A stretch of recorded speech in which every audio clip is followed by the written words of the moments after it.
네, 잘 쉬셨습니까? 네. 힘드시죠? 네.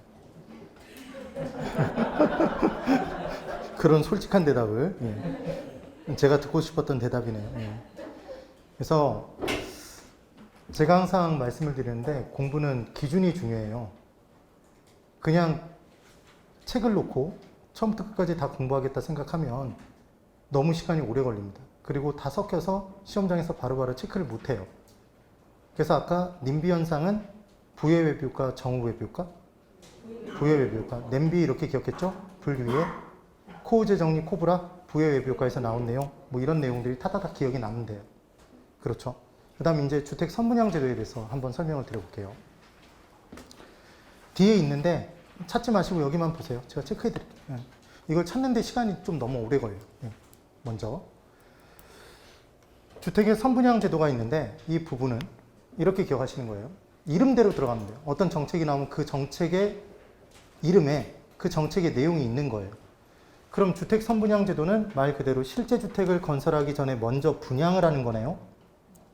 먼저 선자죠? 먼저 분양을 하는 거예요. 그럼 얘는 지금 실제 주택이 있나요? 없나요? 실제 주택이 없죠. 실제 주택을 건설하기 전에 모델하우스 견본주택만 만들어 놓고 보여준 상태에서 분양 먼저 때리고 그 다음 짓기 시작하죠. 그 분양 대금을 가지고. 그럼 건설회사 입장에서는 자금이 부족해도 건설에 뛰어들 수 있겠네요. 그럼 건설 자금을 사실상 누가 부담하는 거죠? 수요자가? 건설 자금의 이자도 수요자가 부담하는 걸 거예요. 그럼 시장 내 공급량이 증가하겠다, 감소하겠다? 증가하겠죠. 유효 공급이 증가할 거 아니에요. 건설 자금이 부족해도 시공 능력만 갖추고 있으면 지을 수 있으니까. 그래서 선분양 제도는 과거 주택의 절대적인 수량이 부족했던 시기에 우리나라에서 채택한 분양 제도예요. 사실은 의미가. 그래서 첫 번째 기억. 얘는 실제 주택 건설 전 분양이니까 실제 주택이 없으니까 견본 주택이 반드시 필요할까요? 어떻게 짓겠다는 걸 보여줘야 되잖아요. 그런데 이제 분양을 먼저 받았어요. 분양을 받았어요. 근데 준공이 다 된 다음에 집을 보러 오래요. 그래서 문고리를 딱 잡고 돌리는 순간 벌써 화가 나죠. 내가 견본주택에서 봤던 모델하우스에서 봤던 그 문고리가 아니죠. 들어가 봤더니 다 달라요. 실제가. 그래서 얘는 견본주택과 실제주택 사이에 차이가 발생할 수 있어서 분쟁의 소지가 있나요?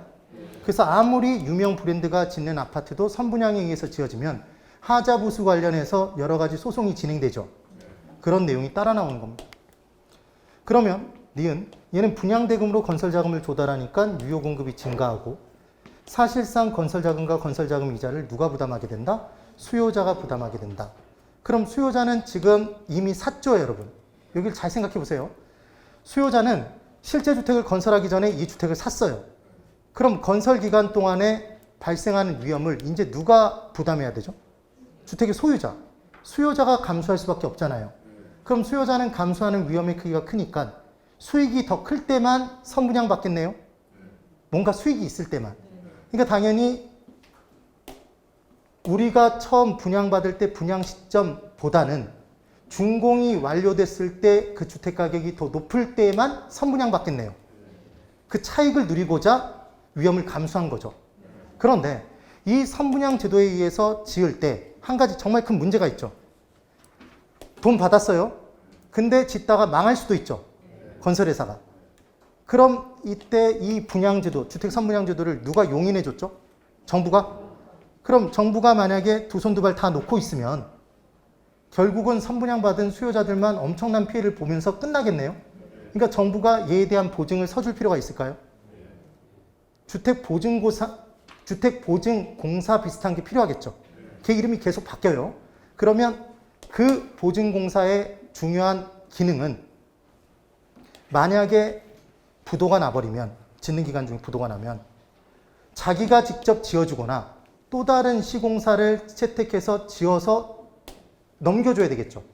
그런 역할들을 하는 게 있다는 걸 기억하시면 돼요. 여기까지는 온 거예요. 그럼 실제 주택을 건설할 때까지의 모든 위험을 다 누가 부담하니까? 수요자가 감수하니까 수요자의 위험이 큰 만큼 수요자가 누릴 수 있는 수익도 커져야 되는 거예요. 그래서 우리는 투자론에서 공부하는 내용이 위험을 많이 감수할수록 누릴 수 있는 수익도 커져야 된다. 그래서 신용도가 낮은 사람이 돈을 빌리러 오면 은행이 감소하는 위험이 커지니까 은행은 높은 이자를 받는다. 신용도가 높은 사람이 오면 위험이 적으니까, 은행이 감소하는 위험이 적으니까 이자를 조금만 받는다. 그게 시장의 원리잖아요. 그러면 지금 분양 시점의 분양가와 완공 시 시가가 두 가지가 존재하죠. 그래서 중요한 포인트. 선분양 제도에서는 분양 시점과 준공 시점이 같나요? 다르나요?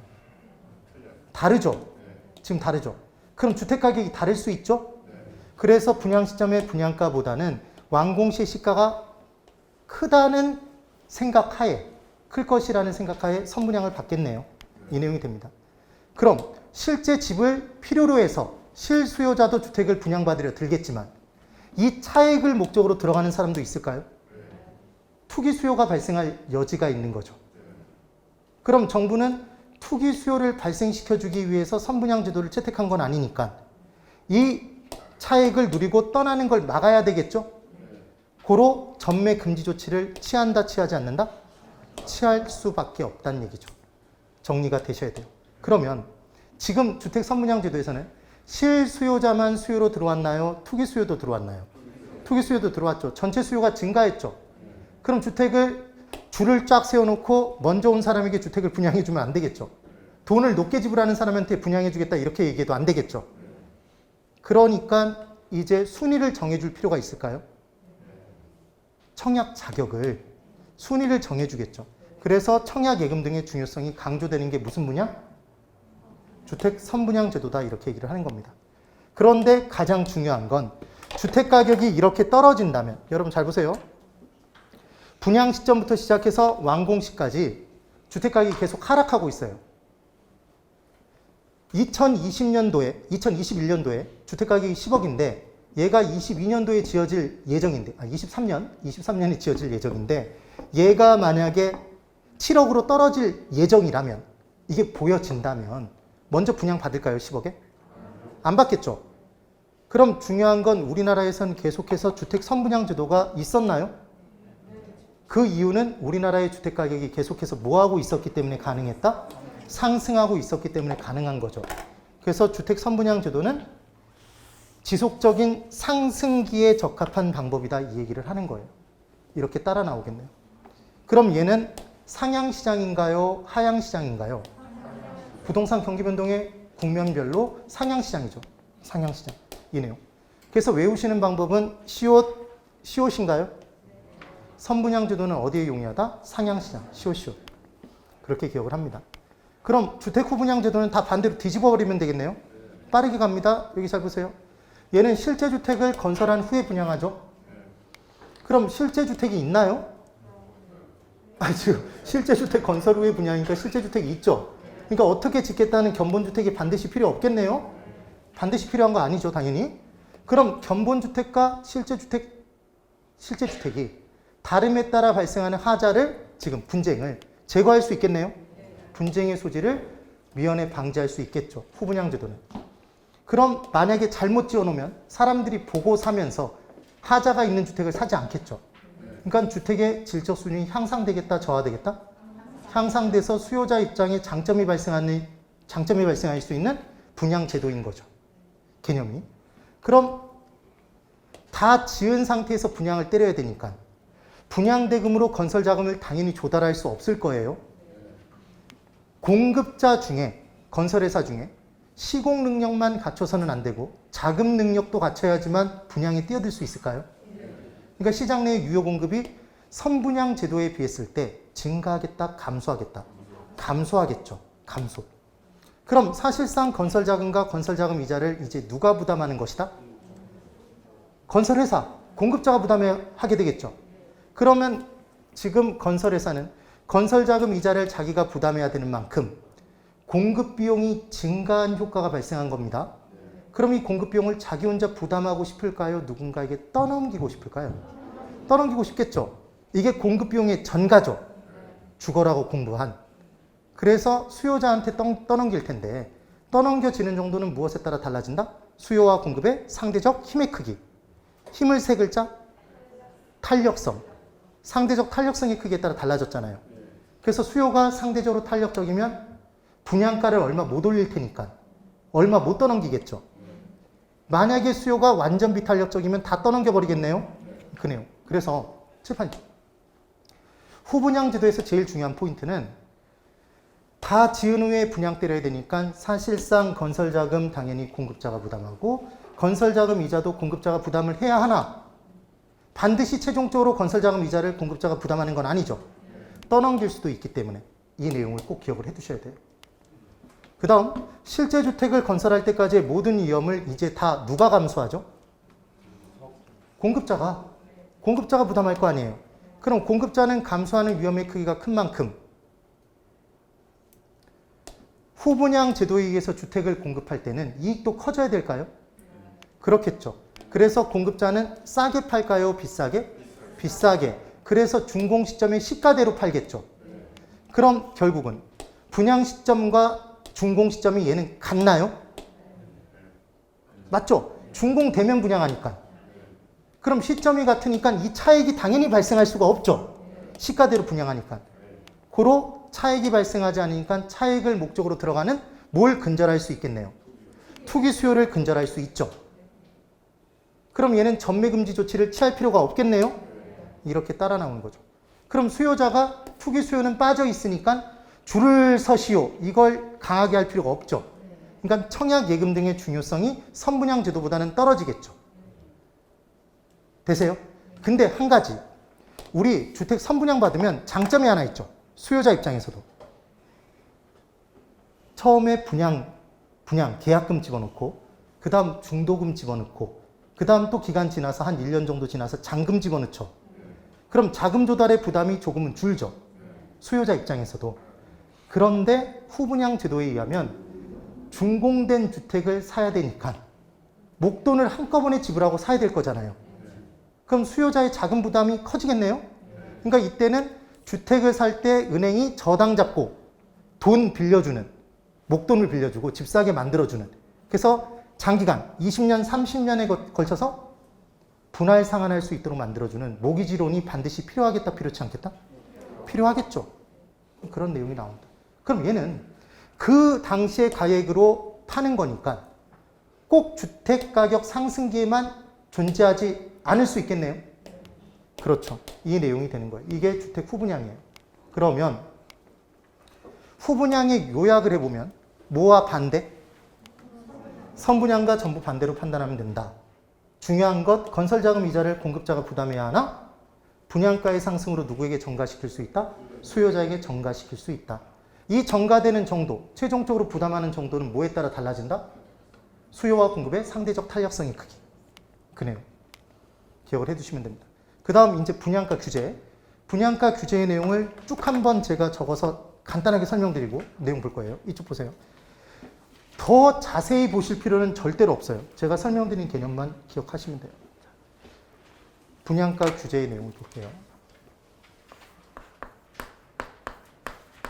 분양가 규제는 얘는 무슨 가격제냐면 최고 가격제라는 얘기를 합니다. 설명을 드려볼게요. 칠판만 그대로. 수요와 공급이 마주친 점이 있습니다. 이게 당연히 수요고 공급이겠죠. 그래서 시장 내에 분양가가 형성돼 있었어요. 근데 이 분양가가 얼마였냐면 이 분양가를 뭐라고 얘기를 하냐면 시장에서 이게 균형 가격인가요, 여러분? 균형 가격이죠. 또는 시장 가격이라고 표현할 수도 있습니다. 똑같은 내용이겠죠. 균형 가격이 얘가 10억이래요. 아파트 가격이 10억이랍니다. 주택 가격이. 근데 이때 정부가 쳐다보는 거죠. 항상 정책론은 누가 보는 거다? 정부가. 봤더니 이 분양가가 지나치게 높아요. 그래서 누가 피해를 입죠? 수요자가 지금 피해를 입고 있죠. 수요자가 피해를 입고 있어요. 누가 판단했을 때? 정부가 판단했을 때. 그러면 지금 정부 입장에서 누굴 보호하기 위해? 수요자를 보호하기 위해서, 피해를 입는 수요자를 보호하기 위해서 공급자에게 한마디를 던지는 거죠. 누가? 정부가. 너희들 아무리 분양가를 높게 책정해도, 가격을 높게 받아도, 아무리 높게 받아도 8억까지만 받아라, 이렇게 규제를 한 거예요. 되셨나요? 그러니까 지금 8억이 규제 가격이죠. 그럼 정부가 8억까지만 받으라고 얘기하면 자, 받을 수 있는 금액에 상한선을 그었나요? 하한선을 그었나요? 상한선, 최고 가격을 그어준 거죠. 그래서 얘는 최고 가격제라는 표현을 씁니다. 그럼 8억까지만 받아라 그러면 에이 기분 나빠 7억 받을래 이럴 사람이 있을까요? 없겠죠. 그러니까 당연히 8억으로 결정이 되겠죠. 되셨어요? 그럼 시장에서 이 균형점이 이동할까요? 이동하죠. 정부 땜시 어쩔 수 없이 8억의 거래가 될 거예요. 그럼 이제 어떤 일이 발생하냐면 시장에서의 가격이 하락했나요? 하락한 거잖아요. 그럼 가격이 하락하면 수요량은 증가하나요? 감소하나요? 증가하죠. 수요량 증가합니다. 증가해요. 그럼 공급량은 증가해요? 감소해요? 모르겠다 그러시면 안 돼요. 수요의 법칙과 공급의 법칙만 기억하시라고 그랬잖아요. 그래서 수요의 법칙에 따라 가격이 하락했으니까 수요량은 증가, 공급의 법칙에 따라 가격과 공급량 비례, 가격 하락하면 공급량 감소. 이렇게 된 거죠. 그럼 결국 초과 수요가 발생해요? 초과 공급이 발생해요? 장기적으로는 초과 수요가 더 많이 발생할까요? 더 적게 발생할까요? 얘가 더 많이 발생하죠. 왜 그러냐면 단기에는 공급량을 늘리기도 힘들고 줄이기도 어렵다고 그랬잖아요. 근데 지금 누굴 위해서 정책을 펼치고 있으니까 정부가 수요자를 보호하기 위해서 가격을 낮춰준 거잖아요. 그럼 누구는 삐치죠? 공급자는 삐치나요? 왜 삐쳤죠? 이익이 늘어서 줄어서? 원래 10억 받았는데 8억밖에 정부밖에 못 받으니까 정부 때문에 못 받으니까 삐쳤겠죠? 그러면 이때 공급량을 늘린다 줄인다? 줄이겠죠. 울면서 공급량을 늘리는 공급자 없을 거예요. 공급량이 줄어요. 이게 제일 중요한 포인트. 그럼 공급량이 줄고 잘 만들까요? 대충 만들까요? 대충 만들겠죠. 질적 수준 향상 저하가 이루어질 거예요. 그럼 단기적으로는 이 주택을 분양받는 사람은 원래 10억짜리를 8억에 받으니까 좋다고 할 수 있겠지만 이제 분양가 규제가 이루어진 시장 내에서 새롭게 거래를 하기 위해서는 수요량은 증가했고 공급량은 감소했으니까 초과 수요에 따라 가격이 폭등할까요? 더 높은 가격을 지불하고 사고 싶은 사람들이 생겨난다고요. 이 시장에. 근데 정부 알게는 거래할 수 없죠.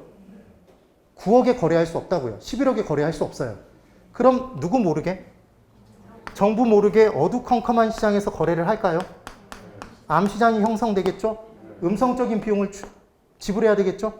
그래서 정부가 조사를 하면 이 음성적인 비용을 제대로 추계를 안 하는지 약간 다른 소리를 하잖아요.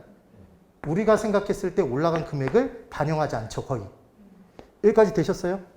이런 내용들이 따라 나오는 거죠. 그러면 이제 음성적인 비용을 지불할 수 있는 사람만 집을 살 수 있겠죠. 이런 내용들이 따라 나오는 겁니다.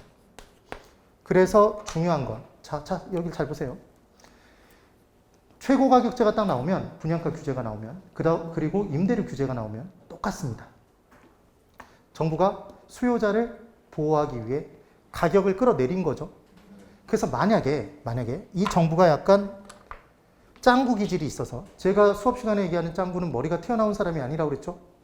거미집이론의 짱구, 공급자는 짱구 기억나세요? 현재 가격에만 반응해서 미래 공급량 결정해서 초과 수요, 초과 공급, 가격 폭등 폭락을 유발시켰던 그 짱구. 이 정부가 만약에 짱구 기질이 있다면 너희들 이 분양가 너무 높으니까 아무리 높게 받아도 12억까지만 받아라 이렇게 규제하는 정부가 있을 수도 있다는 얘기죠. 만약에 이렇게 딱 정리가 됐다면 얘는 어차피 이 가격이 원래 균형 가격 안에 있나요? 아니 지금 정부가 이 10억이 지나치게 높다고 생각해서 규제를 했는데 너희들 아무리 높게 받아도 12억까지만 받아라 그러면 어차피 10억 받을 수 있잖아요. 그렇죠? 그럼 이 균형점이 변해요? 변하지 않아요? 변하지 않죠. 그럼 균형점이 변하지 않으면 시장에 아무런 변화도 없죠. 그래서 시험 문제의 제일 중요한 포인트는 최고 가격제가 원래의 가격 수준보다 높은 수준으로 규제가 되면 시장에 변화가 생긴다, 생기지 않는다? 생기지 않아요. 근데 뭐라고 문제를 주냐면 암시장 형성되고 음성적인 비용이 출현하고 초과 수요가 발생하고 이런 내용들을 집어넣어요. X겠죠? 그래서 이 모든 내용들은 언제만 발생하는 거다? 높은 수준, 낮은 수준? 낮은 수준을 끌어내렸을 때 발생한다. 이게 제일 중요한 포인트라는 겁니다. 됐죠? 된 거예요. 그러면 얘만 이제 바꿔볼게요. 잠깐만. 여기. 얘를 임대료 규제로 바꿔볼게요. 똑같습니다. 자, 여기 보세요. 시장에서 임차인과 임대인이 마주쳐서 만나서 거래한 균형 임대료가 있었을 거예요. 그런데 이 균형 임대료가 지나치게 높습니다. 누가 봤을 때? 정부가 봤을 때. 그래서 수요자인 누굴 보호하기 위해? 임차인을 보호하기 위해 임대인에게 한마디 던진 거죠. 너희들 아무리 임대료를 높게 받아도 얼마까지만 받아라. 예? 그래서 어떻게 규제했을 때 효과가 발생한다? 낮은 수준을 끌어내릴 때 의미가 있겠죠. 그러면 시장 내 임대료가 하락됐으니까 가격이 임대료죠, 실은. 임대료가 하락됐으니까 수요량 증가, 공급량 감소죠? 그럼 초과 수요 발생해서 암시장 형성되죠? 그럼 지금 임대료 규제가 이루어진 시장에서 새롭게 거래를, 임대차 계약을 맺기 위해서는 음성적인 임대료를 지불해야 될까요? 맞죠? 그럼 얘가 부담스러우니까 기존의 임차인은 옮길까요? 그냥 꾹 눌러 살겠다. 꾹 눌러 살죠? 임대인 삐쳤죠? 그럼 공급량을 늘려요, 줄여요? 줄여서 임대주택의 수량이 장기적으로 감소하겠죠. 잘 만들까요? 대충 만들까요? 대충. 그러니까 수선을 잘 한다, 안 한다? 안 하니까 임차인의 주거 수준 자체가 질적 수준이 저하되는 효과가 발생하겠네요. 맞죠? 그때 여기다가 한 가지를 더 집어넣어 보면 이때 수요와 공급의 가격 탄력성이 클수록 이렇게 준 거예요. 그럼 초과 수요는 커진다. 작아진다. 잠깐만. 손 한번 다 거북 쪽으로 들어보세요. 몸 상태를 확인해 보게. 몸은 건강해요. 지금 이제 지적 상태를 판단해 봐야죠. 자, 그럼 여기 잘 보시고. 가격 탄력성은 뭐였냐면 가격이 변화했을 때 수요량이 변화하는 정도. 수요의 가격 탄력성. 가격이 변화했을 때 주어진 가격의 변화율에 대해서 공급량이 변화되는 정도. 그게 공급의 가격 탄력성이죠. 그럼 지금 수요와 공급의 가격 탄력성이 크다는 얘기는 임대료가 하락됨에 따라, 가격이 하락됨에 따라 수요량이 더 많이 증가했다는 얘기죠. 공급량은 더 많이 감소했다는 얘기죠. 감소하는 것도 더 많이 감소하면 탄력적인 겁니다, 여러분.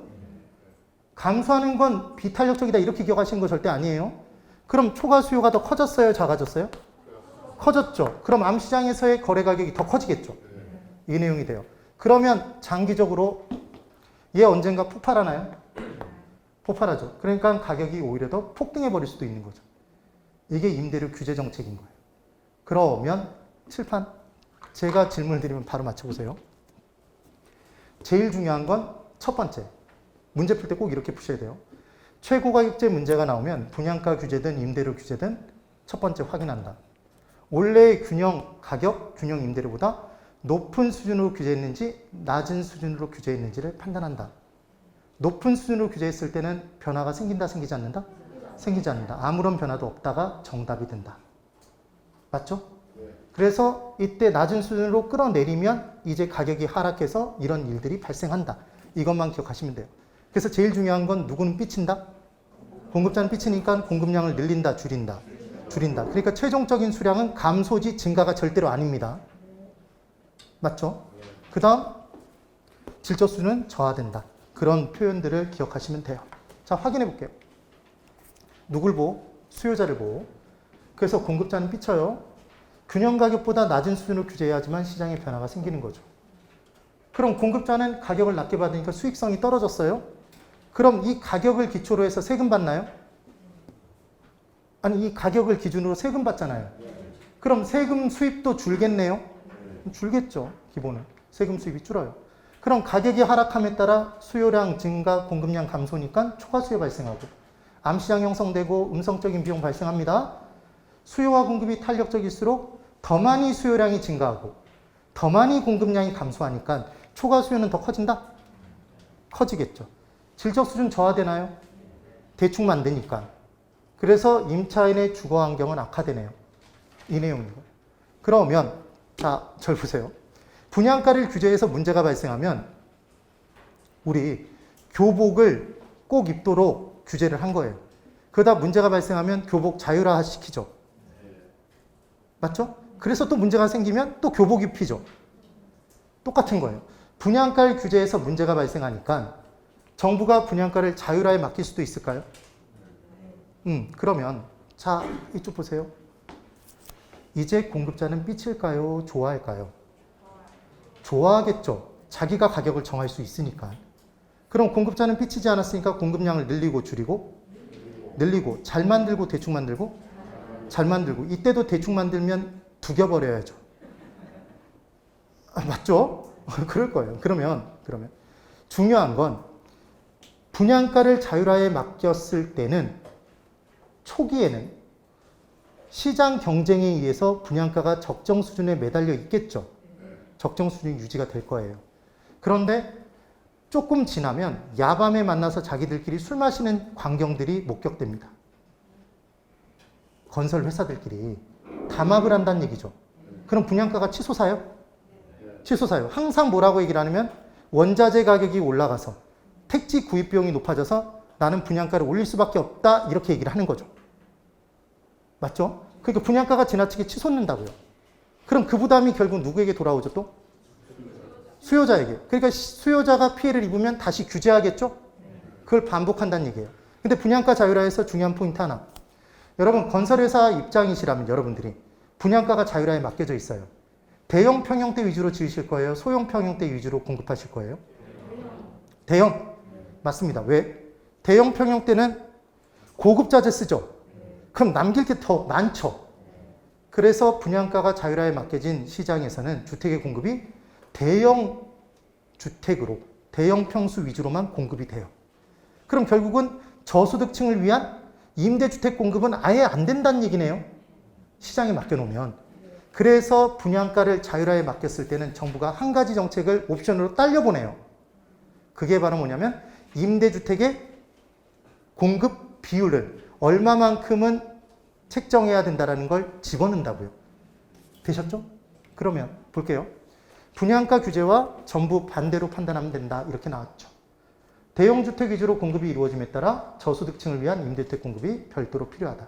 이게 포인트네요. 됐어요? 그러면 자, 분양가를 자율화에 맡겨서 문제가 발생하면 다시 규제로 가겠죠? 그래서 규제로 가려고 봤더니 한마디 한다고 그랬죠? 사람들이 뭐라고 얘기를 하냐면 야 너희들은 그렇게 머리 좋은 애들이 모여서 할 줄 아는 게 자율화 아니면 규제밖에 없어? 이러니까 그런 얘기를 듣기 싫어서 사실은 뭐로 가고 싶은데 아까 자율화에 맡겼더니 문제가 발생했으니까 다시 규제로 가고 싶잖아요. 근데 분양가 규제라고 얘기하면 비난받으니까 이름을 바꿨죠. 이름을 뭐라고 바꿨냐면 이렇게 바꿔버린 거죠. 원가 연동제. 그럼 여기를 잘 보세요. 원가 연동제는 말 그대로 건설에 들어가는 원가와 연결해서 분양가는 움직여야 된다. 일정 마진을 더하거나 마진율을 곱해서 높게 받지 못하고 그 범위 내에서 받아야 된다는 얘기잖아요. 그러니까 얘는 사실상의 뭐다? 분양가 규제죠. 얘는. 그래서 누가 삐친다? 공급자가 삐쳐요. 그래서 내용이 다 똑같아요. 뭐랑 똑같다? 분양가 규제, 분양가 상한제의 내용과 동일하다는 얘기입니다. 그래서 낮은 가격으로 규제해야 되고 공급자의 수익성 떨어졌고 그래서 세금 수입 줄고 가격이 떨어짐에 따라 자 여기 보세요. 복습이에요. 가격이 떨어짐에 따라 수요량은 증가하고 감소하고 또 대답을 못 하잖아요. 수요량은 증가하고 공급량 감소니까 초과 수요 발생하고 암시장 형성되고 음성적인 비용 발생하죠. 수요와 공급이 탄력적일수록 초과 수요는 커져요. 어떻게 이렇게 할 수 있죠? 아까 PPT 복붙한 거잖아요.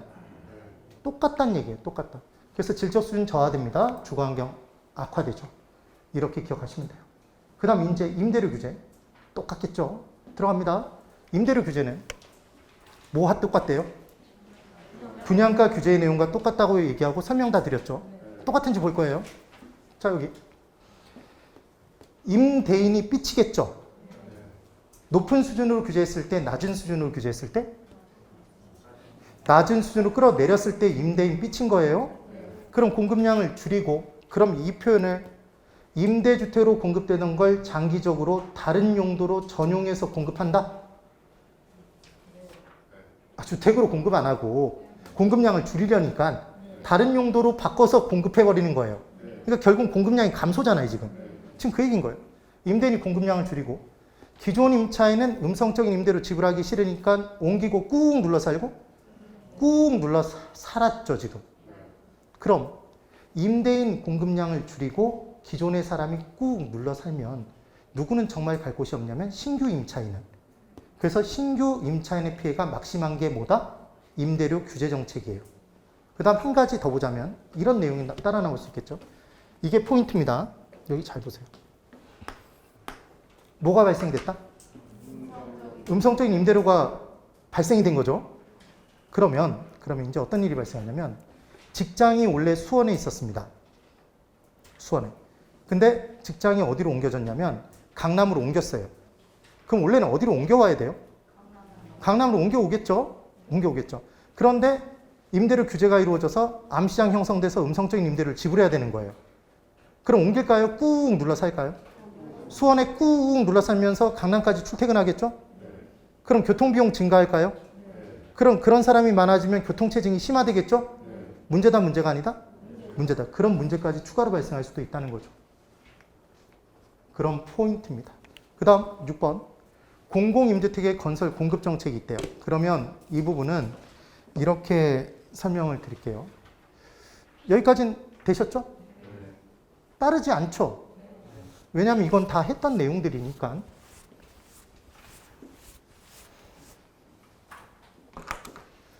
얘도 다 적어서 설명을 드렸던 내용입니다. 공공임대택의 건설 공급 정책에서 제가 기억하라고 말씀드렸던 건 단기에는 효과 만땅, 장기에는 꼴랑 하나가 만약에 기억나시면 정말 성공적인 거예요. 왜 그렇게 되는지 이제 설명을 드릴 거예요. 공공임대주택의 건설 공급 정책이더라.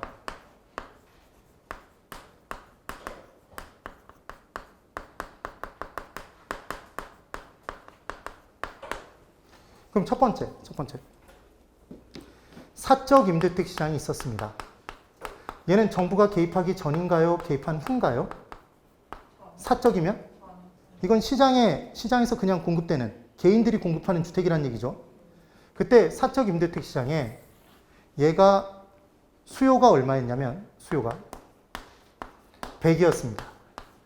그때 공급이 100이었어요. 100. 그리고 임대료가 얼마였냐면, 이때 임대료가 40만 원이었답니다. 좀 현실성을 높이기 위해 80만 원으로 하죠. 80만 원이었대요. 그랬더니 이제 누가 지켜본 거냐면 정부가 봤죠. 정부가 이 임대택 시장을 딱 쳐다보니까 무슨 시장만 있었고? 사적 임대택 시장만 있었고, 수량의 공급이 얼마만 되고 있었고? 100만. 그리고 임대료가 80만 원으로 지나치게 임대료가 높고, 수량은 지나치게 적게 공급되고 있었대요. 문제다, 문제가 아니다? 문제라고 생각한 거죠. 누가? 정부가. 그럼 정부는 수량을 늘려주고 싶을까요? 저소득층이 들어갈 살 집을 늘려주기 위해. 임대료를 전체적으로 내려주고 싶겠죠? 부담을 줄여주기 위해. 그래서 정부가 사적 시장에 뭔가를 조치를 취한 게 아니라 자기가 직접 공공임대주택을 건설해서 공급했대요. 그래서 얼마만큼을 공급했냐면 공적 시장에, 이제 공적 임대택 시장이 탄생했죠. 얘를 20만큼 공급을 했답니다. 20채만큼을 공급한 거예요. 그때 임대료를, 당연한 얘기로 대답해 보세요. 이것도 시험 문제였어요. 임대료를 정부가 공적 임대택을 건설 공급해 줄 때는 임대료를 기존에 있던 사적 임대택의 임대료보다 더 높게 정한다. OX? 당연히 X죠. 그러려면 뭐 하려고 공급을 하겠어요. 그러니까 얘는 예를 들어 60만 원으로 공급을 한 거예요. 되셨나요? 그럼 얘가 건설 공급된 다음에 단기적으로 시장에 어떤 변화가 이제 생기냐면 단기에는 사적 시장에 있었던 수요가 들썩들썩 움직일까요? 움직이겠죠. 어디로 옮기고 싶을까요? 얘 공적 시장으로 옮기고 싶겠죠? 얘 옮기고 싶을 거예요. 수요가 얼마만큼 옮겨올까요? 자, 30이 옮겨올 수 있다. OX. X죠. 수요가 얼마 옮겨와요? 20만큼 공급됐으니까 20이 넘어오겠죠. 그럼 얘는 사적 시장에서 20이 줄었나요? 수요가? 그러면 80이죠? 그럼 사적 시장에서 뭐가 더 많죠? 공급이 더 많죠. 초과 공급으로 임대료는 상승한다, 하락한다? 하락하겠죠. 그래서 얘가 공적 시장의 임대료만큼 하락한 거예요. 그럼 이제 시장에서 어떤 일이 발생했냐면 얘 임대료 가격이 80만 원이었던 이유는 임대주택의 사적 임대주택의 공급자의 공급 비용이 80이었기 때문이었겠네요. 맞죠? 그러면 공급자는 뭘 누리고 있었죠? 80을 받아야 정상이윤을 누릴 수 있었죠. 근데 지금 누구 땜시? 정부 때문에 60밖에 못 받게 된 거잖아요. 그럼 공급자는 모두 못 누리게 됐다? 이제 정상이윤을 누릴 수 없게 됐네요. 눈물이 난다, 안 난다? 눈물이 나요. 그래서 공급량을 줄이고 싶죠. 근데 단기적으로는 공급량을 늘릴 수 있어요? 이 주택을 다른 용도로 전용해서 다르게 공급할 수 없잖아요. 그럼 단기에는 이제 어떤 일이 발생하냐면, 자, 시장의 분석을 해보면, 단기에는 공적 시장의 수량이 20 증가했죠, 여러분? 사적 시장도 공급량 그대로 100이 유지가 되나요? 삐쳐서 공급량을 줄여버리고 싶은데 단기엔 못 줄이니까 그대로 100이죠. 그럼 전체 수량은 얼마로 늘었죠? 수량은 120으로 증가하는 효과가 발생했나요? 발생했죠. 수량을 증가시켰어요. 그리고 임대료가 공적 시장에 60만 원으로 공급됐죠? 사적 시장에서 공적 시장으로 옮겨온 임차인은 단기적으로 혜택을 누린다, 누리지 않는다? 누린다. 싼 임대료에 들어가 사니까. 그럼 그대로 머물러 사는 사적 시장의 임차인은 혜택을 누린다, 누리지 못한다? 보면서도 못 누린다고 계속 얘기하고 있는 건 뭐죠? 임대료가 내려갔다니까. 그러니까 얘도 혜택을 누렸죠? 임대료가 전체적으로 하락했잖아요. 맞죠?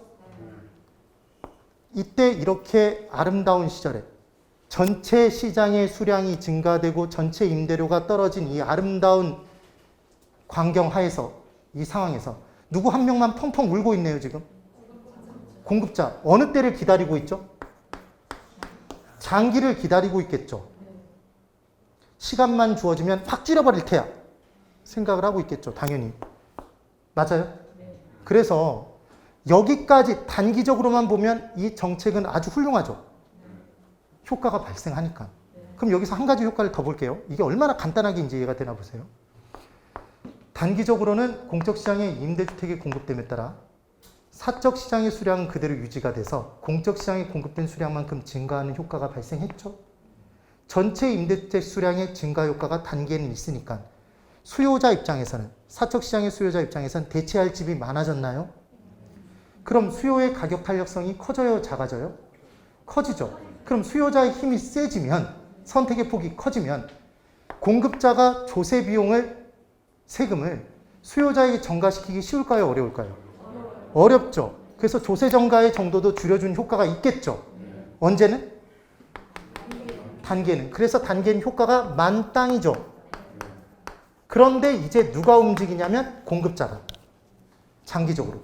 그럼 공급자는 혼자 소리내서 울고 있었습니다. 그럼 공급을 늘릴까요, 줄일까요? 줄이겠죠. 얘가 얼마만큼 줄이죠? 수요가 준 만큼 줄이죠. 그럼 얘가 80이 됐죠? 수량이 80이 됐어요. 그럼 임대료가 다시 올라갈까요? 올라가죠. 그럼 장기적으로는 공급자는 임대료를 올려받겠네요. 뭘 회복할 때까지? 정상이윤을 회복할 때까지. 그럼 사적 시장이 그대로 머물러 사는 임차인은 잠깐 좋았다가 다시 나빠지네요. 그래서 장기적으로는 사적 시장의 임차인은 혜택을 못 누리게 되죠. 이 정책의 효과로. 그리고 전체 수량이 사적 시장이 이제 80 됐나요, 여러분? 그럼 공적 시장이 20이죠? 그럼 합치면 얼마죠? 합치면 100이죠. 그럼 원래 수량이 100이었나요? 처음에 사적 임대택 수량 100이었죠. 그럼 장기적으로는 사적 시장과 공적 시장으로 시장만 분화되고 전체 수량의 증가 효과가 없어졌네요? 없어졌어요. 없어졌습니다. 돼야 돼요. 그러면 하나 더. 이제 얘는 임대료가 올라갔고 공적 시장은 장기에도 임대료가 여전히 60이겠죠. 그러니까 유일하게 효과 하나 남는 건 장기적으로도 공적 시장에 옮겨가 사는 임차인은 싼 임대료에 들어가 살 수 있다. 이게 유일한 효과인 거죠. 유일한 효과. 그럼 대체할 집이 더 많아진 효과도 없어졌습니다. 수요의 탄력성이 커지는 효과도 없죠. 조세 정가를 줄여주는 효과도 없죠. 사적 시장의 임차인 이익 못 누리죠. 그럼 얘는 만땅인가요? 꼴랑 하나 남나요? 꼴랑 하나 남죠, 지금. 이거 하나만 기억하시면 돼요. 이게 바로 공공임대택의 건설 공급 정책이에요. 그래서 이제 내용을 확인해 보면 얘는 단기 효과와 장기 효과를 쪼개서 봅니다. 단기 효과는 공적 임대택 세입자는 낮은 임대료에 들어가 사니까 혜택. 사적 시장도 임대료가 낮아져서 혜택. 사적 시장 수요가 줄어서 어디로 옮겼다? 공적 시장으로. 그래서 초과 공급, 사적 시장 임대료 하락한 거예요. 단기에는 사적 시장 공급량을 못 줄이죠. 늘릴 수도 없지만 줄이지도 못한다. 그래서 전체 임대주택의 수량이 증가된 효과가 발생했죠. 공적 시장에 건설 공급된 수량만큼. 그래서 사적 시장의 임차인 입장에서 대체할 주택이 많아졌으니까 수요의 탄력성이 커지고 그래서 조세 정가를 줄여주죠. 예, 힘이 세지니까 얼마 못 더 넘긴다. 장기 효과 다 사라지고 꼴랑 하나 남는다. 맞죠? 꼴랑 하나 남는 것만 확인하겠습니다. 공적 임대택 시장의 세입자만 사적 시장과의 임대료 차익만큼을 누구로부터 보조받는다? 정부로부터 보조받고 끝나는 효과가 발생하는 거죠. 자, 여기. 얼마만큼 효과를 받냐라는 측면은 장기적으로는 공적 시장으로 옮겨간 세입자가 혜택을 본 게 맞는데 지금 얼마만큼 혜택을 받냐면 원래는 얼마를 지불해야 되는데 80만 원인데 이 사람들이 20만 원만 지금 60만 원만 지불하잖아요. 그럼 그 차액 얼마만큼을 20만 원만큼을 정부로부터 보조받는 효과를 누리고 끝나겠네요. 이럴 줄 알았으면 20명 뽑아서 20만 원씩 보조해 주는 게 훨씬 더 낫죠. 이 정책이 허탈하잖아요, 지금. 이 개념이 되는 거예요. 그래서 이 부분의 시험 문제는 장단기 모두 나타난다 그러면 헷갈려요. 무슨 말이냐면 공공임대택의 건설 공급 정책에서 장단기 모두에 해당하는 건 딱 하나밖에 없죠. 공적 시장에 세입자가 혜택 누리는 것만 장단기 모두고 나머지는 다 장단기 모두라고 그러면 무조건 X라고요. 그렇게 정리를 해두시면 된다는 얘기입니다. 됐을까요? 그래서 단기 효과만 땅, 장기 효과 꼴랑 하나만 정확히 기억해 주시면 돼요. 그래서 정책론 부분에서 사실은 이 부분들의 내용을 꼭 정리해 두시고 또 하나 이제 임대료 보조 정책이 있죠. 얘는 정확히 우리가 어디에서 다 공부했냐면 경제론에서. 자, 볼게요. 임대료 규제와 임대료 보조 정책의 가장 중요한 차이점. 저만 보세요. 휴대폰 공급업체 입장에서 휴대폰 가격에 규제를 정부가 만약에 한다면 좋아할까요? 싫어할까요? 싫어하죠. 그럼 휴대폰의 공급량을 늘려요? 줄여요? 줄이겠죠. 근데 휴대폰 보조금을 준대요. 단말기 보조금을. 예? 그러면 그때는 공급자는 좋아하나요? 싫어하나요? 좋아하죠. 그래서 휴대폰 공급량이 증가하겠죠. 이게 가장 중요한 차이점이에요. 그래서 시험 문제에서 주저리 뭐라고 해놓고 처음 출발이 뭐냐면 임대료 규제예요. 그럼 끝이 임대주택의 공급량 증가라고 나오면 걔는 X죠. 맞나요? 임대료 보조로 출발했어요. 끝이 임대주택 수량이 전에보다 감소한다 그러면 X죠. 증가돼야죠. 그 내용들이 꼭 기억이 나셔야 되는 거예요. 그럼 첫 번째, 임대인에게 보조해 줄 때가 있대요. 임대인. 그럼 임대인은 임대료를 원래 받는 게 공급비용이 40이라 40의 임대료를 받고 있었는데 임대료 보조를 정부가 20만 원만큼 해줬다면 공급비용이 20만 원으로 감소되는 효과가 발생할까요? 공급비용이 감소했죠? 그럼 공급비용이 감소됐는데 임대료를 똑같이 받으면 그만큼 뭐가 발생했죠? 초과 이윤이 발생했죠. 그럼 기존의 공급자가 초과 이윤 누리나요? 여기서 이쪽 칠판에다 다 적어서 경제론에서 했던 내용인데. 그래서 이제 공급비용이 낮아지는 효과가 발생하니까요. 임대료보다 공급비용이 낮아져서 그 차익만큼 뭐가 발생? 초과이윤. 이 초과이윤은 누가 누린다? 기존의 임대인이. 그럼 기존의 임대인이 초과이윤 누리는 걸 보면 경쟁 나타나나요? 뭐가 없어질 때까지? 초과이윤이 없어질 때까지. 그럼 경쟁이 나타난다는 얘기는 신규 공급이 증가하는 거죠. 그래서 공급의 증가, 신규 공급이 증가합니다. 그럼 임대료가 다시 내려갈까요? 자, 여기 보세요. 얘 처음 출발이 공급비용 감소로 출발했나요, 지금? 임대인에게 보조를 해주면 임대인 입장에 공급비용이 감소되는 효과로 출발한 거잖아요. 그럼 항상 가격은, 임대료는 뭐랑 같아지고 끝난다? 비용과 같아지고 끝난다고 말씀드렸어요. 그럼 얘는 비용이 감소되고 출발했으니까 임대료는 하락하겠죠. 공급 증가에 따라 임대료가 하락하겠죠. 뭐랑 같아질 때까지? 공급비용과 같아질 때까지. 네. 그럼 시장에 임대택 수량이 증가했죠. 임대택 공급량 증가했잖아요. 그럼 저소득층이 들어가서 할 임대택의 수량이 증가했고 임대료도 전에보다 더 하락했으니까 장기적으로는 누가 좋다? 임대인이 좋다? 임차인? 장기적으로는 임차인? 단기엔 누가 초과이윤 누리고? 기존의 임대인이 초과이윤 누리고. 지금 이 얘기인 겁니다. 이 내용. 그럼 이번엔 그래서 단기적으로는 기존 임대인이 초과이윤 누리고 장기적으로 좀 더 싼 임대료로 더 많은 임대택이 공급됨에 따라 임차인이 혜택을 누린다. 그 다음 이번에는 임차인에게 보조해 준대요. 임차인에게. 그럼 임차인이 들어가 살고자 하는 욕구는 있었는데 임대료를 지불하지 못하는 임차인들이 있었겠죠. 근데 정부가 임대료를 보조해 주면 시장 내 유효 수요가 증가할까요? 유효 수요가 증가하죠. 그럼 공급 비용에 맞춰서 가격이, 임대료가 형성돼 있었는데 가격이 올라갈까요? 임대료가 올라가겠죠. 그래서 뭐가 더 커졌어요? 임대료가 공급 비용보다 커졌죠. 그럼 공급 비용보다 임대료 가격이 커지면 뭐가 발생하는 거라고 그랬죠? 초과이윤. 이 초과이윤 누가 누리죠? 기존의 임대인. 항상 기존을 붙여야 돼요. 기존. 기존의 임대인이 초과이윤 누렸어요. 그러면 경쟁 나타나죠? 신규 공급 증가합니다. 임대료 다시 내려갈까요?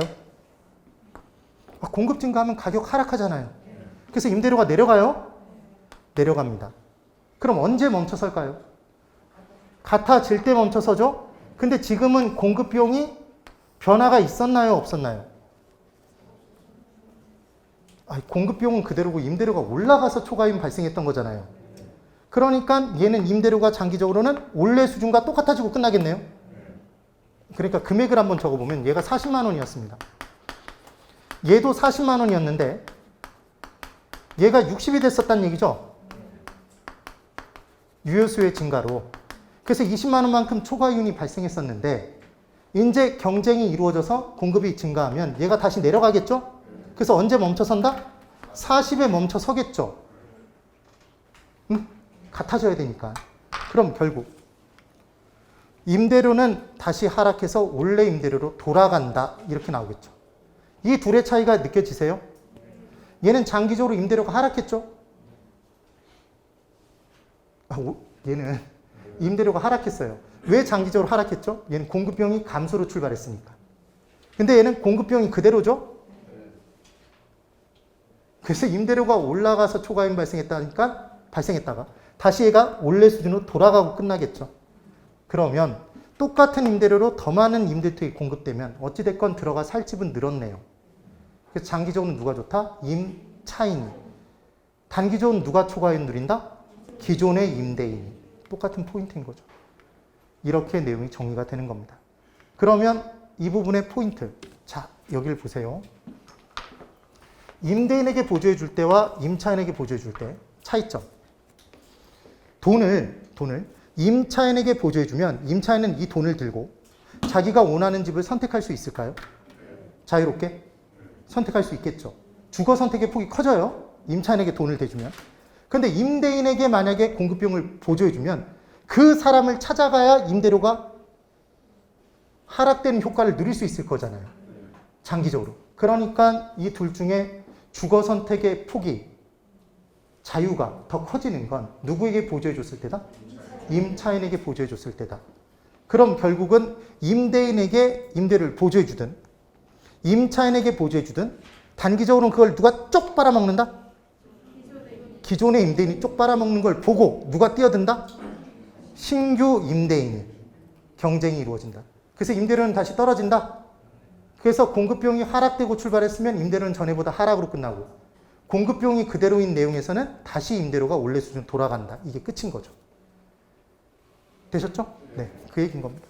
그래서 임대료 보조의 내용까지 설명을 한번 드려봤어요. 다음 주에 조금 연결해서 더 봐야 되겠네요. 예. 웬만하면 끝내고 싶었는데. 예. 그래서 지금 정책론 부분의 내용을 설명드리면서 정리를 했는데 하나.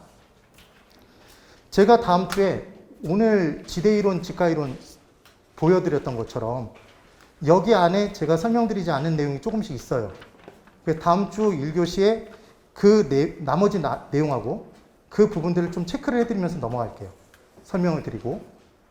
그래서 다음 주에 꼭 하나 제가 부탁드리고 싶은 건 투자론을 화폐의 시간가치 계수를 한 번도 안 들어보신 분들은 그 부분을 꼭 예습을 해갖고 오세요.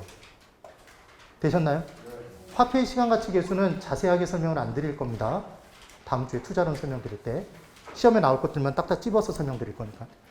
오늘도 고생이 많으셨고 힘내셔서 잘 따라오시면 됩니다. 건강 잘 유의해 주시고 힘내셔서 합격을 향해서 꼭 달려나가시면 돼요. 네, 오늘 여기까지. 대단히 수고 많으셨습니다. 수고하셨습니다.